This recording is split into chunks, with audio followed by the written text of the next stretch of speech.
आदित्यम संस्कृत के इस क्लास में आपका स्वागत है। आज हम लोग कक्षा नवम में पढ़ी जाने वाली पाठ्य पुस्तक पीयूषम भाग 1 के पाठ 7, जिसका शीर्षक है ज्ञानम भारः क्रियाम विना, सप्तमः पाठः, पाठ 7।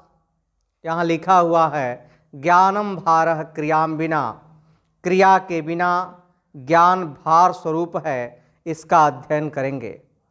यह पाठ भी पंचतंत्र के अंतिम तंत्र से संकलित है, जिसमें व्यवहारिकता या लौकिकता के अभाव में कोरे यानी शुष्क ज्ञान को व्यर्थ बताया गया है। 3 ब्राह्मण पुत्रों ने अपनी विद्या के बल पर मृत सिंह को जीवित कर दिया और उसी सिंह के द्वारा वे मार डाले गए। उनमें इसके परिणाम का बोध ही नहीं था। इसी कथा को हम लोग इस पाठ में पढ़ेंगे। यहाँ लिख भी रहा है कि पंचतंत्र नामकस्य संस्कृत नीति कथा ग्रंथस्य अंतिमे तंत्रे विद्यमानायाः कथायाः संपादितः अंशो अयं पाठः। लिखा पंचतंत्र नामकस्य, पंचतंत्र नाम के संस्कृत नीति कथा ग्रंथस्य, संस्कृत नीति कथा ग्रंथ के अंतिमे तंत्रे विद्यमानायाः, अंतिम तंत्र में विद्यमान कथायाः कहानी संपादितः अंशोऽयं पाठः, यह पाठ संपादित है। पंचतंत्र नाम के संस्कृत नीति कथा ग्रंथ के अंतिम तंत्र में विद्यमान कहानी यह पाठ इस पाठ में संकलित है। अस्याम कथायाम व्यवहारम बिना शुष्कस्य ज्ञानस्य निरर्थकता दर्शिता। यहाँ लिख रहा है कि अस्याम कथायाम, इस कहानी में व्यवहारम बिना, व्यवहार के बिना, शुष्कस्य ज्ञानस्य निरर्थकता दर्शिता, शुष्क ज्ञान की निरर्थकता दिखाई गई है। इस कहानी में व्यवहार के बिना शुष्क ज्ञान की निरर्थकता दिखाई गई है कि जब आपके पास व्यवहारिक ज्ञान नहीं रहेगा तो आपका सब ज्ञान बेकार हो जाएगा। उक्तम च, यहाँ आगे लिख भी रहा है, उक्तम च कहा गया है, शास्त्राणि यदित्यापि भवन्ति मूर्खा यस्तो क्रियावान पुरुषः स विद्वान। कह रहा है कि शास्त्राणि यदित्यापि भवन्ति मूर्खा, शास्त्रों का अध्ययन करने वाले भी, शास्त्र को जानने वाले भी भवन्ति मूर्खा, मूर्ख होते हैं। यस्तु क्रियावान पुरुषः स विद्वान, जो क्रियावान पुरुष है वही विद्वान होता है। यहां आगे लिखता है कि अत्र उपदेशो लभ्यते यत्, यहां उपदेश प्राप्त होता है कि व्यवहारो बुद्धि क्रिया वा ज्ञानस्य परिणामः भवति, ज्ञान के परिणाम होते हैं।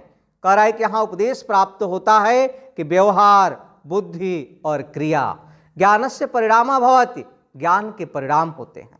यदि आपके अंदर ज्ञान है तो आपको व्यवहार कुशल होना चाहिए, आपके पास बुद्धि होनी चाहिए और आपको क्रिया का ज्ञान होना चाहिए। आगे लिखता है व्यवहारम बिना तो पांडित्यम व्यर्थम भारभूतम च, व्यवहार के बिना तो जो आपका पांडित्य है, आपकी विद्वता है, व्यर्थ है, अर्थात बेकार है, भारभूतम च, और भार स्वरूप है। व्यवहार के बिना पांडित्य बेकार और भार स्वरूप है। आगे लिखता भी है, लिखा है वरम बुद्धेन सा विद्या वेद्याया बुद्धि उत्तमा बुद्धिहीना विनश्यन्ति यथा ते सिंहकारका। कह रहा है कि वरम बुद्धि है, बुद्धि श्रेष्ठ है, सा विद्या, विद्या से बुद्धि श्रेष्ठ है। वरम बुद्धि न सा विद्या, विद्या से बुद्धि श्रेष्ठ है। विद्याया बुद्धि उत्तमा, विद्या से बुद्धि उत्तम है। बुद्धिहीना विनश्यन्ति, बुद्धिहीनों का विनाश हो जाता है। यथा ते सिंहकारका, जैसा सिंह के द्वारा उन सबों का हो गया, उन कुमारों का जिस प्रकार से सिंह के द्वारा हो गया। इस पद्य का अर्थ हो गया कि विद्या से बुद्धि श्रेष्ठ है, विद्या से बुद्धि उत्तम है, बुद्धिहीनों का विनाश हो जाता है, जैसा सिंह के द्वारा इन लोगों का हो गया। किन लोगों का हो गया, आइए इस कथा में, इस कहानी में हम अध्ययन करते हैं। यही कहानी है। लिखता आगे कि एकस्मिन् नगरे चत्वारः युवानः परस्पर मित्र भावेन निवसन्ति स्म। एकस्मिन् नगरे, एक नगर में, चत्वारः युवानः, चार युवक, परस्पर मित्र भावेन, परस्पर मित्र के भावना से, निवसन्ति स्म, रहते थे। एक नगर में चार युवक आपस में मित्र भावना से रहते थे। तेषां त्रयः शास्त्र पारंगताः, उनमें तीन शास्त्रों में पारंगत, परंतु बुद्धि रहिता, परंतु बुद्धि से रहित थे। एकस्तु बुद्धिमान, एकस्तु बुद्धिमान केवलम शास्त्र परांगमुख, उनमें एक बुद्धिमान था केवलम शास्त्र परांगमुख, वह केवल शास्त्र को नहीं जानता था। तो यहां लिख दिया कि एक नगर में चार युवक आपस में मित्रता भाव से रहते थे, उनमें तीन शास्त्रों में पारंगत परंतु बुद्धि से रहित थे। एक बुद्धिमान केवल शास्त्र परांगमुख था, शास्त्र को नहीं जानता था। अथ तैः कदाचित अभिमंत्रितम, उन सबों ने कभी आपस में विचार किया, उन लोगों ने आपस में विचार किया, को गुण विद्यायाः, इस विद्या का क्या गुण है, येन देशांतरम गत्वा भूपतेन परितोष्य अर्थोपार्जना न क्रियते। को गुण विद्याया, इस विद्या का क्या गुण है जिससे देशांतरे गत्वा, देशांतर में जाकर के, देश से बाहर जाकर के, भूपतीन परितोष्य, राजाओं से धन, पारितोष्य मीन्स धन, भूपतीन परितोष्य, राजाओं से धन, अर्थोपार्जना न क्रियते, धन का उपार्जन न किया जाए। इस विद्या का क्या गुण है जिससे देश से बाहर जाकर के राजाओं से धन अर्जित न किया जाए। तत्पूर्व देशम गच्छामः, हम लोग पूरब देश की ओर चलते हैं। तथा अनुष्ठिते किंचित मार्गम गत्वा तेषां ज्येष्ठतरः प्राह, तथा अनुष्ठिते किंचित मार्गम गत्वा, वो सब तत्पूर्व देशम गच्छामः, वो लोग पूरब देश की ओर क्या करते हैं, चल देते हैं। लेकिन तथा अनुष्ठिते किंचित मार्गम गत्वा, रास्ते में कुछ ही दूर जाकर के, तेषां ज्येष्ठतरः प्राह, उनमें जो सबसे बड़ा था वह बोला, अहो अस्माकम एक चतुर्थो मूढ़ा केवलम बुद्धिमान, हम लोगों में यह जो चौथा है, अस्माकम एक चतुर्थो मूढ़ा, हम लोगों में जो चौथा है वह क्या है, मूढ़ है, केवलम बुद्धिमान, केवल उसके पास क्या है, बुद्धि है, उसके पास विद्या नहीं है। आगे लिखता भी है कि न च राज प्रतिग्रहो बुद्धया लभ्यते विद्याम बिना, राजाओं से धन सिर्फ बुद्धि से, विद्या के बिना प्राप्त नहीं होगा। वह पहला कहता है, तत् न अस्मय स्व उपार्जितम दास्याम, तत् न अस्मय स्व उपार्जितम दास्याम, मैं जो कमाऊंगा उसमें से इसको नहीं दूंगा। तद गच्छतु गृहाम, आप घर चले जाओ। वह कह देता उस चौथे को जिसके पास बुद्धि है, विद्या नहीं है, कह रहा है कि राजाओं से धन सिर्फ बुद्धि से प्राप्त नहीं होगा, विद्या के बिना, मैं जो कमाऊंगा उसमें से नहीं दूंगा, आप घर चले जाओ। ततो द्वितीय नाभेतम, तब तक दूसरा बोल पड़ा, वो सुबुद्धे, हे बुद्धिमान, गच्छ त्वम स्वगृहम, आप अपने घर को चले जाओ, यतः ते विद्या नास्ते, क्योंकि तुम्हारे पास विद्या नहीं है। आगे देखते हैं, आगे लिखता है कि ततः तृतीयेन अभेतम, तब तीसरा जो है बोल पड़ा, दो तो कह दिए कि घर चले जाओ, ततः तृतीयेन अभेतम, तब तीसरा बोला, अहो न युज्यते एवं कर्तुम, अहो ऐसा करना उचित नहीं है, यतो वयम बाल्यात प्रभृते यत्र क्रीडिताः, यह हम लोगों के साथ बचपन से ही खेला है, बचपन से ही खेला है, मित्र है, इसलिए इस समय इसको छोड़ना उचित नहीं है। वह तीसरा कहता है, तदा गच्छतु महानुभाव, हे महानुभाव आप इसे चलने दें, स्व उपार्जित वेतस्य संभागी भविष्यति, मैं जो कमाऊंगा उसमें से आधा इसका होगा। उक्तंच कहा भी गया है। वह तीसरा कहता है कि अयम नेजः परो वेति गणना लघु चेतसाम उदार चरितानाम तो वसुधैव कुटुंबकम, अयम निजः, यह अपना है, परो वेति, वह दूसरे का है, गणना लघु चेतसाम, ऐसी गणना, ऐसी गिनती छोटे हृदय वाले लोग करते हैं। उदार चरिता नाम तो वसुधैव कुटुंबकम, उदार चरित्र वालों के लिए तो संपूर्ण वसुधा ही अपना कुटुंब है, अपना परिवार है। तीसरा यह पद्य कहता है। इस पद्य का अर्थ हो गया कि यह अपना है। यह पद्य परीक्षा में पूछ भी देता है, पद्य दे देगा, कह देगा इसका अर्थ लिखिए। तो इस पद्य का अर्थ हो जाएगा कि यह अपना है, वह दूसरे का है। ऐसे गिनती छोटे हृदय वाले लोग करते हैं। उदार चरित्र वालों के लिए तो संपूर्ण वसुधा ही अपना परिवार है। वसुधा मीन्स धरती पर रहने वाले समस्त जीव। आगे लिखता है कि तदा गच्छतु एषो अपेते, आप इसे भी चलने दें, आप लोग इसे भी चलने दें।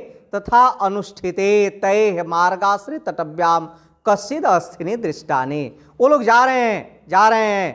तथा अनुष्ठिते तय मार्गय अटव्याम, जाते हुए जंगल के रास्ते में कश्चित अस्थिनि दृष्टानि, किसी मरे हुए जीव की हड्डियों को उन लोगों ने देखा। ततः एकेन अवेतम, तब उसमें से एक ने कहा अहो अद्य विद्या परीक्षा क्रियते, आज हम लोग अपनी विद्या की परीक्षा करते हैं। कतिचित एतानि मृत सत्व अस्थिनि तिष्ठन्ति, या किसी मरे हुए जीव की हड्डी मालूम पड़ रही है। कतिचित एतानि मृत सत्व अस्थिनि तिष्ठन्ति, या किसी मरे हुए जीव की हड्डी मालूम पड़ रही है। तत् विद्या प्रभावेण जीवन सहितानि कुर्मः, हम लोग अपनी विद्या के प्रभाव से इसे जीवित करें। और अहम अस्थि संचयम करोमि, मैं हड्डियों का संचय करता हूं। ततः च तेन औत्सुक्यात अस्थि संचय, कह रहा है कि इसके बाद वह उत्सुकता से पहला अस्थियों का क्या करने लगा, संचय करने लगा। अस्थि संचय कृता, अस्थियों का संचय किया। अब दूसरे की बारी आई तो यहां लिख रहा है कि द्वितीयेन चर्ममांस रुधिरम संयोजितम, पहला क्या किया, उत्सुकता से अपने विद्या के प्रभाव से, मंत्र के प्रभाव से उन हड्डियों को जो है एकत्रित कर दिया। हड्डियां जो है कंकाल के रूप में खड़ी हो गई, किसी मरा हुआ जीव का कंकाल खड़ा हो गया। ऐसे द्वितीय ने चर्ममांस रुधिरम संयोजितम, दूसरे के द्वारा चमड़ा, मांस और खून डाल दिया गया। दूसरा अपने मंत्र विद्या के प्रभाव से चर्म मन चमड़ा, मांस मीन्स मांस, रुधिरम मीन्स खून, इन तीनों को डाल दिया। जीव एकदम तैयार हो गया। तृतीयो यपि यावत जीवन में संचार्यति तावत सुबुद्धिना वारित, कह रहा है कि तृतीयो अपि, तीसरा भी, यावत जीवन में संचार्यति, जो ही उसमें जीवन डालना चाहता है, प्राण डालना चाहता है, तावत सुबुद्धिना वारित, तब तक वह बुद्धिमान जो सुबुद्धि है वह रोक देता है। कहता है वो तिष्ठतु भवान, आप रुक जाओ। एस सिंहो निष्पाद्यते, यह सिंह जो है जीवित हो जाएगा। यत एनम सजीवम करिष्यसि ततः सर्वानपि व्यापदिष्यते, यद एनम सजीवम करिष्यसि, आप इसे जो ही सजीव करोगे ततः सर्वानपि व्यापदिष्यते, यह हम सबको मार डालेगा। इति तेन अभीतः स आह, इतना सुनकर के वह तीसरा बोला, धेंग मूर्ख, अरे मूर्ख, न अहम विद्याया विफलताम करोमि, मैं अपनी विद्या को विफल नहीं करूंगा। न अहम विद्याया विफलताम करोमि, मैं अपनी विद्या को विफल नहीं करता हूं। वह ततः तेन अभीतम, तब वह चौथा जो बुद्धिमान था वह बोला, तरही प्रतिछस्व क्षणम यावत अहम वृक्षम आरोहामि, थोड़े समय जो है प्रतीक्षा करो, रुक जाओ, तब तक मैं इस पेड़ पर चढ़ जाता हूं। तथा अनुष्ठिते यावत सजीवः कृतः तावत त्रयोपि सिंहेन उत्थाय व्यापादितः, तथा अनुष्ठिते यावत सजीवः कृतः, इसके बाद वह तीसरा जो ही उसे सजीव किया, तावत त्रयोपि सिंहेन उत्थाय व्यापादिता, वह सिंह जो है जीवित हो गया, दहाड़ा और उन तीनों को मार करके खा गया। खा करके चला गया तो सच पुनः वृक्षात अवतीर्य गृहम गता, वह चौथा जो बुद्धिमान था वह पेड़ से उतर करके सहच, और वह पुनः वृक्षात अवतीर्य, फिर जो है पेड़ से उतरकर गृहम गता, घर को चला गया। अतः उच्यते, लिखा कि अतः उच्यते, इसलिए कहा गया है। क्या कहा गया है कि अवशेष इंद्रिय चेतानाम हस्ति स्नानम इव क्रिया दुर्भगाभरण प्रायो ज्ञानम भारः क्रियाम बिना। लिखता अवशेष इंद्रिय चेतानाम, जिसकी इंद्रियां उसके वश में न हो। इंद्रियों की संख्या कितनी है? 10 है। 5 ज्ञान इंद्रिय है और 5 कर्म इंद्रिय है। कहता है अवशेष इंद्रिय चित्ता नाम, जिसकी इंद्रियां उसके बस में न हो, जिसका चित्त हृदय उसके बस में न हो। हस्ते स्नानम इव क्रिया, जिसकी क्रिया हाथी के स्नान के समान हो। दुर्भगाभरण प्रायो ज्ञानम भार क्रियाम बिना, उसका ज्ञान जो है कुरूप स्त्री के अलंकार के समान भार स्वरूप है, क्रियाम बिना, क्रिया के बिना।